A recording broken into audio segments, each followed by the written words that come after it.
जय महाकाल।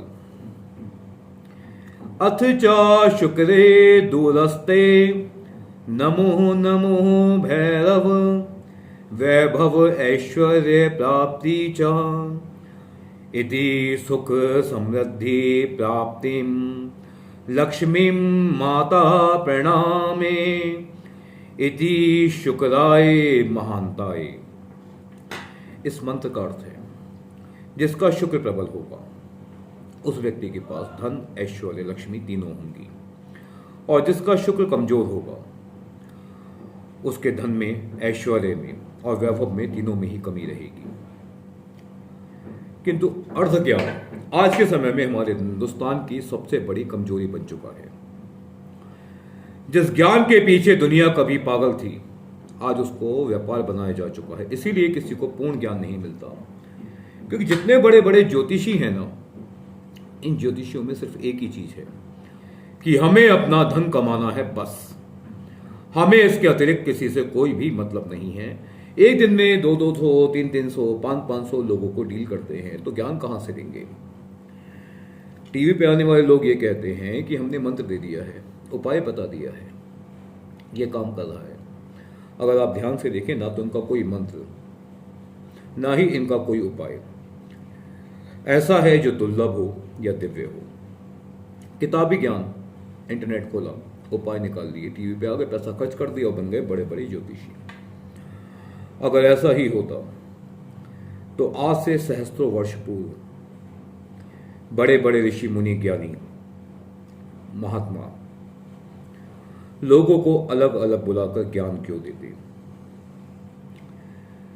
कहते हैं शुक्र कमजोर है तो शुक्र की पूजा कर लीजिए।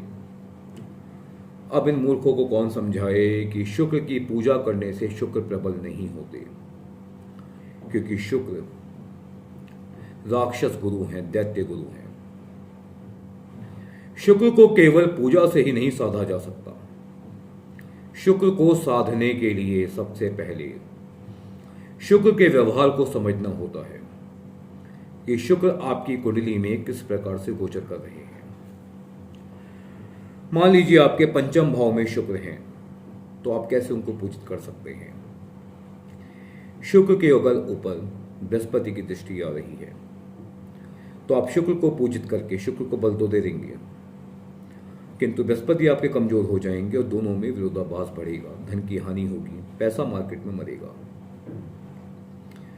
शुक्र के ऊपर अगर सूर्य आ रहे हैं तो शुक्र प्रबल होंगे, धन तो आएगा लेकिन कर्ज पैदा कर देगा। अगर शुक्र बुध के साथ हैं तो शुक्र ऐश्वर्य देंगे, वहां उनकी पूजा कर सकते हैं। किंतु जहां पे शुक्र नीच के हैं, शुक्र पीड़ित हैं और बेहद कमजोर अवस्था में हैं, वहां पे तो आप शुक्र की पूजा नहीं कर सकते, क्योंकि पूजा से और नीच के हो जाएंगे, बल नहीं मिलेगा। तो इसके लिए तंत्र शास्त्र में जो विधान दिया गया हम आपको बता रहे हैं। इसे कहते हैं शुक्र स्नान। आपने शायद इसका नाम भी कभी नहीं सुना होगा, क्योंकि आज के जो आपके मार्गदर्शक हैं वो खुद भी इस ज्ञान को नहीं जानते। इस ज्ञान को हम आपको दे रहे हैं, बेहद दुर्लभ और दिव्य ज्ञान है। ध्यान से सुनिएगा। शुक्र के लिए आपको क्या करना है, 1.25 किलो आटा लेना होगा, गेहूं का आटा। उसमें थोड़ी सी आपको रोली मिलानी होगी, थोड़ा चंदन आप मिला लेंगे, चंदन का पाउडर, गुलाब जल, गुलाब की पत्तियां भी आप मिलाना चाहें तो मिला सकते हैं, नहीं है तो कोई बात नहीं। इसमें थोड़ी सी केसर भी आपको डालनी होगी। थोड़ी सी केसर डालने के साथ, बहुत ध्यान से सुनिएगा, एक वो आता है एलोवेरा, उसके आप पत्तों का थोड़ा रस उसमें डाल देंगे। इसको कच्चे दूध के साथ एक घोल बना के पूरे शरीर पे लगा लेंगे। पूरे शरीर पे लगाने के बाद आपको 15 मिनट बैठना है, शुक्रदेव का ध्यान करना है, अपनी कुलदेवी का ध्यान करना है। उसके बाद आपको जल का उपयोग ना करके इसको अपने शरीर से छुड़ाना होगा। शरीर से छुड़ाने के बाद इस पूरे घोल को, उस पूरे लेप को जो आपके शरीर से छूटा है, बस ध्यान रखिएगा गुप्त स्थान छोड़ के हर जगह पर ये लगेगा, सिर में भी, बालों में भी, कानों में भी, हर स्थान पर। उसके बाद आपको इस लेप को एक पिंडी जैसी बना लेनी है, गोल। उसमें देसी घी मिलाना होगा। अब इसको गैस पे आप भून लेंगे। गैस पे भूनने के बाद किसी भी एकांत स्थान पर गड्ढा करके इसको दबा देंगे, और गड्ढा करके दबाने के बाद उसके ऊपर 1.25 लीटर चंदन युक्त जल छिड़क दीजिए। इससे जो भी आपके नीच के शुक्र हैं, कमजोर शुक्र हैं, पापी शुक्र हैं, उनका प्रभाव पूरी तरह से उतर जाएगा। इसके बाद आप एक शुक्र मणि धारण करेंगे, जितनी आपकी आयु है उतने रत्ती की।